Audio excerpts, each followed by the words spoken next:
That's not all. Check this out.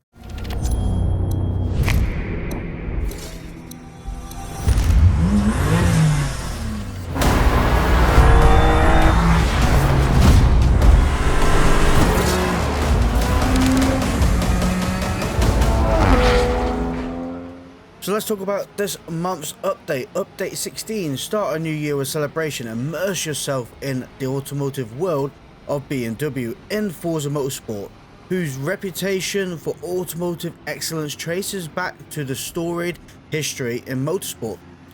BMW Month is also your chance to race the Le Mans, get behind the wheel of the 2023 BMW Team RLLM Hybrid V8 and compete 15 laps at Daytona International Speedway to unlock the car competing in a 24-hour race. Sounds absolutely brilliant.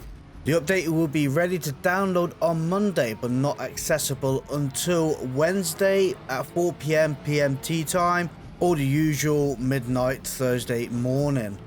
Now, Update 16 introduces a number of car balancing changes for the featured multiplayer spec series. These include specified tuning adjustments to the BMW cars featured in the BMW Month, as well as tweaks to the existing 2023 Cadillac 01, Cadillac Racing V Series R, 2021 Cadillac 31 Wheel Racing, and the 2024 Porsche Penske, I can't pronounce that, it's Motorsport 963, and the 2020 Acura. Not only that, due to community feedback, they've also enhanced the cockpit audio of the 2021 Porsche 911 GT3 and upgraded the overall car sounds of the 2002 Ferrari Enzo, which is brilliant news because they are going through all the car audios and improving them, because to be fair, a lot of the cars do still sound pretty terrible. Original in-game branding has been restored on Homestead Miami Speedway, Oconee Maple Valley, and in the player home space. About time. So let's go have a look at the events that's going on at the moment. Early M is start your journey with Early M touring cars from the mid-1980s, featuring the 1986 BMW M635 CSI. The BMW Motorsport GT is the M8 GTE car and beat all your competition in endurance races that celebrate the modern era of BMW Motorsport. Modern M production cars at the heart of the BMW. Choose between the 2019 Z4 or the 2014 M4 Coupe and race the rivals of the mid-2010s. And then you got the BMW Motorsport Endurance Race, which I'm quite excited about because endurance races are pretty fun, to be fair. Just, you have to set an hour back and hope for the best in the first few laps. Now let's take a look at the featured multiplayer, what's coming up in that. For the first week we get Forza Proto H and BMW M3. The second week we got the Lexus RCF. Third week Daytona Sports Car and the MX-5 Cup. Fourth week Prototype Group Racing and Ginetta Juniors. Ginetta Juniors are quite fun. And for the final week, Forza GT Multi-Class Series and BMW Pro Car. Also, don't forget, we also have the BMW Challenge Endurance Race going on as well, so don't miss that one out. Early update for Update 17 news. February's update will be a celebration of daily races in Forza Motorsport, showcasing numerous modern cars that only show their true potential once unleashed onto the track. So subscribe down below to stay tuned for further news upon that. Now, let's take a look at some of the images we got of the cars that we are going to get to play with. This old BMW, I mean, look at that body kit on that. It looks absolutely insane. It looks like an absolute grip monster as well. It's going to be something you're going to absolutely send around the track. It's going to bite your face off and it doesn't need to. This does look absolutely insane. It's about time we got some more of these in the mix as well, because it is a bit dry in the car front at the moment. But this car looks absolutely insane, and it does look like something you're going to start winning with as well, to be fair.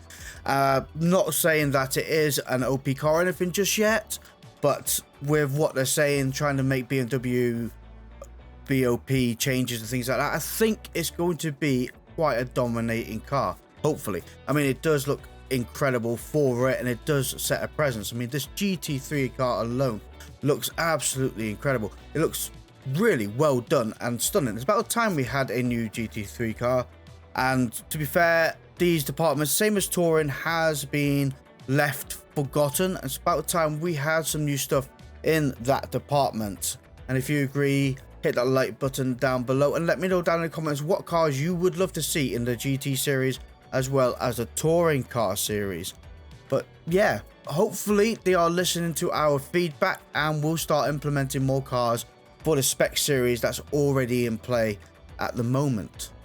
But that is it for today's news. But don't run away just yet. We're going to finish this race in the Ferrari at Mugello. Now this race was kind of unique. I decided to go on a hard tire strategy to try and last it out. Turns out it wasn't the smartest idea to come up with. So we are struggling in P9. We did actually start. Oh, that car's gone flying. We did start pretty much down the back end of the pack, and we have made our way quite well up. As you can see, the positions were handed to me on a plate, which I cannot grumble about. But we do have a car breathing down as that Porsche behind us. The Ferrari is a car I have been battling with and trying to get it to behave, and it is just not working for me. And I've tried different tunes, I've tried different tactics, and it's a car that me and this car just do not get on. So this is my last stint in the Ferrari. I don't like it. It doesn't sound that good, and it doesn't drive that good. And look how slow it is. You know, I'm getting done by a Corvette and the Porsche, and it's meant to be a Ferrari. I don't know. I'm whinging on. Either way, we are on lap 4 of 16. It is a long old race. I'm hoping that one pit stop will get me throughout the whole race. So, time saving there overall. Lucky enough, I am not with penalty. Everybody else is. 4 seconds in position 1, 4.5 seconds from the car behind. Behave car, behave yourself. Coming around this corner now, we are setting a better lap time than we did previously. I have set the correct amount of fuel for this race, so I don't have to pit for fuel. But I think the car in front may have gone a little bit wide and managed to get away with a no penalty. Lucky for them. Like I say though, don't forget I am on hard tyres, so this car is not as grippy as the other cars. I do believe everybody else up in front is on the medium set of tyres, so they are going to be quicker than me. The last thing I want though is to keep losing positions because I had the wrong tyre choice. That was very close again. But we are 1 second up this lap, and this car does seem to be settling into a bit of a rhythm. I just find it weird because you seem to have understeered and oversteered and a bit of understeer and then tail out oversteer. It just doesn't seem a settled car. It just seems confused about what it needs to do. And that's the best way I can describe it. And I brake into this corner now. I usually brake as the tarmac gets darker, which is a great location to start braking. It just seems to massively always want to overrun. The brakes left to be desired. I guess they probably forgot to fit them at the factory. Let me know what your dealings with the Ferrari down in the comments below, because I don't see it often in many GT races. It really is not a popular car from what I can ascertain. I do struggle to see it. Maybe 1 or 2 people's using it at the most, and that is with 1 in every 5 races. So I presume it's not that popular. I could be wrong. But we are on lap 5. We are 3.3 seconds away from the car in front, setting a better lap time again. So onwards and upwards. I can't really grumble about that. 6.7 seconds away from the car behind. As long as we can keep maintaining that gap, we are in a comfortable position. Don't forget though, the car behind also has a 4.5 second penalty. But there are cars behind that car. So as long as I can maintain the gap from that car behind, that car will also keep the cars behind them. So hopefully I'll hold on to at least a decent position. 7, I don't see it too bad. It is a very competitive race with some brilliant drivers. As getting close to the limits again, you see position 1 is 15 seconds ahead. Absolutely insane the time they've managed to create. As well as the car in front is also eking away from it at the moment. I think something's gone on up in front because I'm really catching up to that car quite quickly. I wonder if them two had a battle and somebody lost. Either way, I'm not going to be able to find out at the precise moment. So just onwards and upwards and call a bit of time back. 7 seconds away from the car behind. 2.7 from the car up in front.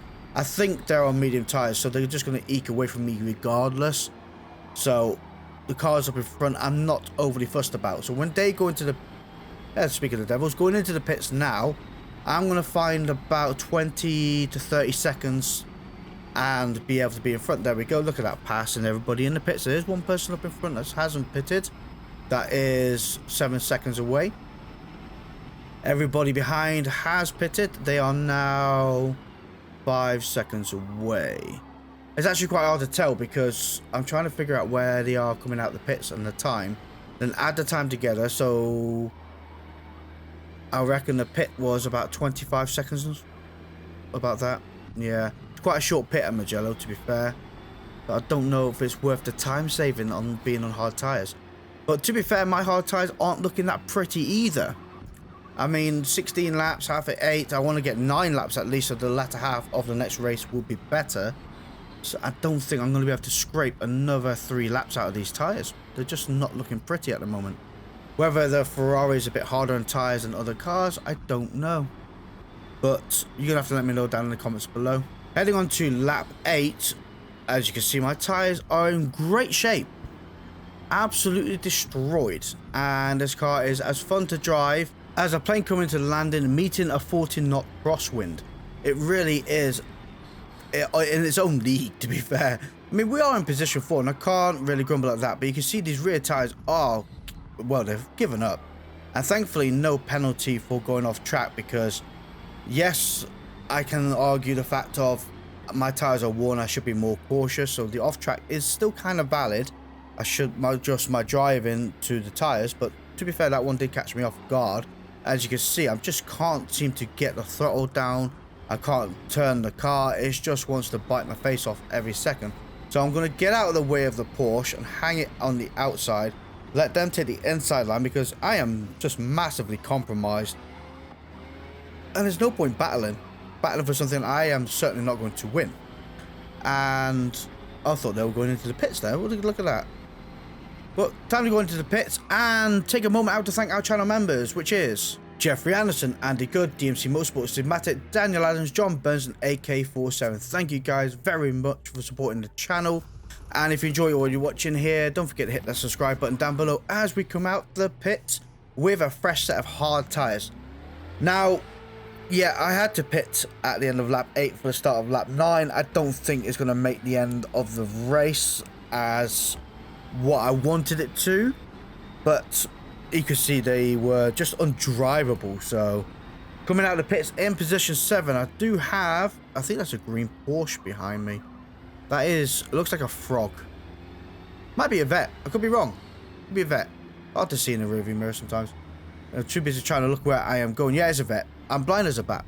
I'm generally not, but sometimes you look at a quick glance at a car and you think, oh, that's something else. And then you look back at it and go, oh, what a plum. How could I mix them two up?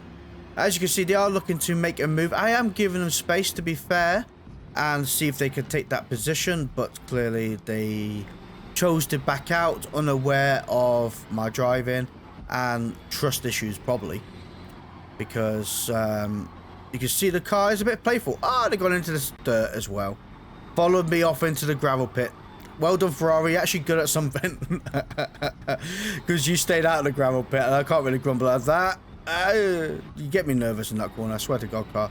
You just really get me nervous. Coming around this corner, over the curb we go. To be fair, the Ferrari does enjoy going over the curbs. It's not unstable by any means by riding the curbs. And as you all know, I do love going over the curbs and maximising the use of the track as much as I can. But I just wish this car was also better in other departments. Going around this corner now, you can see the crowd there on the left hand side going absolutely wild. There's about 15 people up there. And they really, I've just looked and there really wasn't many people up there looking at the side of the race. I'm just like, oh wow, the crowd's going absolutely wild. And it's like 15 people up there. And one of them's just got like a flag like, I turned up today. Even if like the fence of the people, there's just not many people around. Like, okay, there's a few here on the left hand side on the stands and that, but yeah, it's not a full day, you know. It's literally like oh look, we have Handojin. Let's just come out the pits again for their second stint. I think they're running softs, you know. So that could be why they're absolutely can send it for a period of time and then have to go into pits again. Might be a good play to go for. I don't know. This is a long race. It is 13 minutes in length. But they have pitted twice up to now, and everybody else has pitted once, including me. So I can only presume they're running soft. So well, they're going to have to pit for soft again. They've pitted twice by 10 laps. By lap 15, their soft tyres will be destroyed, I presume. So, yeah. Unless they've gone on to mediums, and it'd be a stretch to push medium 6 laps. I don't know. We'll find out what goes on with them later in the race. Thankfully, though, the vet behind me, the Green Frog, is now 6.2 seconds away, and we're still pulling away from them, which is good news for our part. So we are holding position 7 down quite strong. And I can't really grumble at that. We're also setting a better lap time again. I do think this car is capable of more, and I think a lot of it is down to my poor tuning skills. Some tunes I'm good at making, some tunes I'm not so good at making, and every tune is different. And every car is different as well, like, you know, some cars are even better on controller. You know, my son who drives the Ferrari, he's absolutely, not the Ferrari, the Lamborghini, handles that like it was easy. And me driving it like a, you know, first time I've ever been swimming, and I'm just sitting there asking for help underwater, and he's just sitting there laughing. So every car has its pros and cons. 8 seconds away from the car behind. Not too sure what happened to the vet. I think they're battling behind by looks of it. Hando Jin up in front is now 3.5 seconds away. Position 1 is 36 seconds away. It's actually really painful to look at, but it's kind of peculiar because they're 36 seconds away and we're only down into position 7. So I hate to think how far the last place is away from me, and then if you look at that, how far the last place is from position 1, that kind of time, because you don't know if OJ Chellbuster is one of those alien drivers, and who knows. If you know the person, or if you see this video, buddy, let me know down below if you are a true alien or not. As we're coming around this corner now, crowd on the left hand side giving us a good old wave. We're setting a great time in this Ferrari. It is doing well and is far more stable now with a fresh set of rubber on it. By lap 14, we have gained 1 position. Now Hando Join has gone into the pits again, so I can only presume they've gone for another set of soft tyres. The issue I have is I do believe they're about 3 seconds a lap faster than we are. We have 2 laps remaining, and I don't think we're going to be able to hold them off, because we was 3 seconds a lap slower than them with good tyres. Our tyres are not so good anymore, and we have lap 15 and lap 16 to go. So I'm going to have to really push this car, and providing we don't mess up as well, it's going to be such a close call. I don't know. Let me know what you think down in the comments below. Do you reckon I'll be able to keep that person at bay? 6.5 seconds away. This car isn't the fastest in the straight line. It's going to be so interesting. 6 seconds away from that one corner. They found 0.7 seconds. Almost a second, actually. They're still clawing me in now. This is why I say this Ferrari is not good on a run, and it's probably one of the worst choices for this kind of race. But I wanted to prove Ferrari wrong, and it didn't work, to be quite honest with you. 5 seconds away, going through this section now. Oh, minor wear on all 4 tyres, so we are quite compromised. I think the car behind is going to be in a really great position. I think their tyres are going to be absolutely all singing and all dancing, and ours are going to be absolutely wrecked. Surprisingly enough, though, we're only 28 seconds away from position 1 now, but they did have to pit again, where we didn't have to, because we'd chosen to go on the hard strategy, and I don't think it paid off. It's really hard to tell. Maybe if I had a different car, it might have would have paid off. You know, if I was running the Porsche or the Corvette. Ah, well, I messed it right up, haven't I? Well, not keeping that car at bay anymore, are we? Oh, thank golly for that. Look at that. The car behind is almost 30 seconds away. Oh my gosh. Oh, well, I can't really go like that. We're back in position 7. A strong position overall, and I think it's a great position to pretty much finishing, providing we don't go off track again. We've been holding this position 7 throughout the whole race, bar people going into the pits. So I think it was meant to be. But yeah, I think if I had another car, yeah, I probably would have made these hard tyres work better than what the Ferraris managed to do. And I think I find the Ferrari kind of hard on the tyres as well. I think the Aston Martin is definitely the best on tyres, like by a long shot. It's really insane how it makes those tyres last. But you know, I got a bit comfortable with the Aston Martin, so I thought the Ferrari, give it a blast. Thankfully though, we are one of few people on the leaderboard without a penalty. I'd like to point that out as well. Position 1 has a 0.6 and the person behind is 0.2. Not sure what happened to the 4-seconders, but I'm sure we'll be able to see them at the leaderboard on the end. But final lap now, coming around these corners. I think there we are. We clicked onto moderate wear on the left hand tyres, and the right hand tyres are going to follow. They're pretty much spot on. The tyres are worn so evenly. This last lap is going to be kind of dicey as we're coming through these sections. I want to try and stay off the curbs a little bit and not upset the car too much. I do have 23 seconds, 24 seconds from the car behind to play with. So I want to try and use a little bit of that and make sure the car is a bit more stable rather than send it and lose control and then them clawing it, well, pretty much clawing me in quicker than I anticipated. But we are now 8.4 seconds away from the car up in front, 9 seconds away. Shows you really, this car really is unstable with worn tyres, but shows you how much quicker they are compared to my worn tyres. And even if I didn't go off track, I don't think I would have made it work. Now, don't think I would have. The race ends in 2 minutes. Player 1 has, well, position 1, what? Oh, what am I saying? Position 1 has crossed the line 40 seconds ahead with a 0.6 second penalty. And we're still 22 seconds away from the car behind. So they are eking me in. They're probably on, yeah, medium tyres. They've pitted twice. So they're going to be on medium tyres that are probably a little bit worn now, probably on minor wear. But these aren't. That was lucky. That was lucky, and it's cost a mountain of time. But we stayed on the stuff. We stayed on the right position of the track. Maybe gone a little bit wide, but we stayed on the track, and that's what counts the most. Because these tyres are wrecked. But yeah, I wish I could have got one more lap out of those tyres previously before I went into the pits. Wow, a lot of people quit. So, position 5 is 4.9 second penalty. The 4 second penalty is position 3 now. 5.2 seconds worth of penalties there. Okay, so, yeah, a lot of people quit the race. And they were very close behind me. I expected more people, but yeah, a lot of people did quit. Anyway, thank you all for watching. See you all next time. Goodbye.